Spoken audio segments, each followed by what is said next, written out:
Hi hello అందరు ఎలా ఉన్నారు? నేను మీ పూర్ణిమ అయ్యల యూట్యూబ్ ఛానల్. ఈరోజు మెంతాకు పప్పు ఎలా చేయాలో చూద్దాం.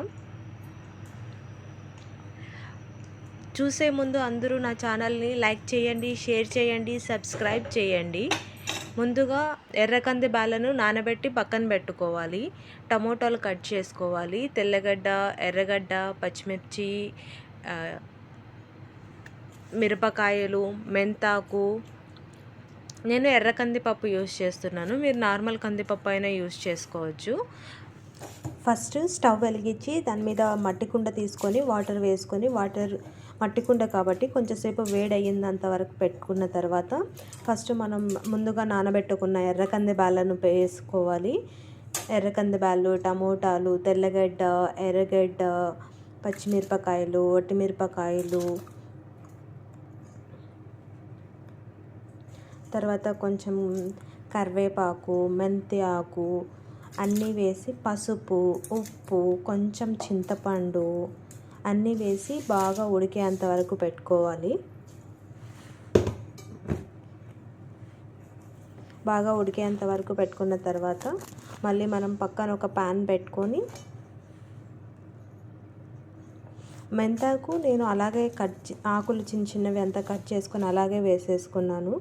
మీకు అలా నచ్చుకొని ఉంటే మనం పప్పు తిరువాత పెట్టుకునేటప్పుడైనా ఫ్రై చేసి వేసుకుంటారు కొంతమంది, తిరువాతలో ఫ్రై చేసుకొని. నేను ఇలా డైరెక్ట్గానే వేసేసుకున్నాను.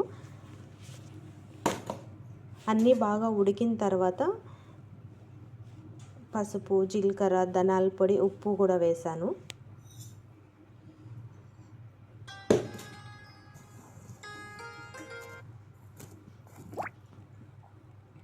అది పొంగిపోకుండా లాస్ట్లో కొంచెం ఆయిల్ వేస్తే పప్పు ఉడికేటప్పుడు పొంగి కిందంతా పడిపోకుండా ఉంటుంది. తర్వాత ఇంకో పక్కన స్టవ్ వెలిగించి ఆయిల్ వేసుకొని దానిలో కొన్ని ఆవాలు, తెల్లగడ్డ, ఒట్టిమిరపకాయలు, కొంచెం ఇంగువ,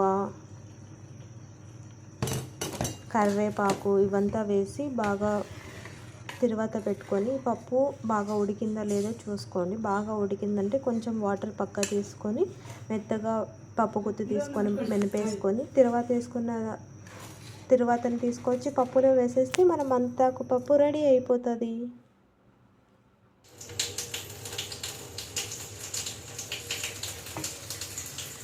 నేను ఒక్కళ్ళు చెప్పడం ఏమన్నా మిస్ అయింటే అన్నీ ఉంటాయి, అన్నీ నేను చూపిస్తున్నాను చూడండి, ఒక్కొక్కటి ఇప్పుడు సపరేట్గా.